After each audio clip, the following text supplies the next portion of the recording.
भाईजान राजनपुरी एहसान बकरे वास्ते खड़ा है। अल्लाह के हुक्म नाल असल एक नंबर गुजरा वाला का भेतिया चेला अपनी माली वास्ते खड़ाया है।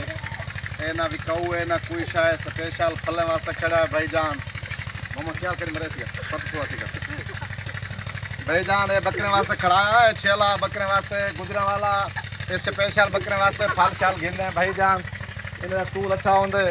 ये वाल खीर वाली बकरी है, कीमत वाली बकरी होंगी। भाईजान खीर अच्छा देने बकरियां बाल फाली ना महंगा बिकते। बाल बकरी से गाल है थने ते रोजा नहीं कटती। जड़ी चिट्टी कट्टी है वो भाईजान रोजा कटती है, ये नहीं कटती काली। बाल अगली गाल है काली का विकरा ज्यादा है, वाल गाल है हंड ज्यादा है। वो तो बाद काफ़ी अरसे तो असा रखिया ना बकरियां।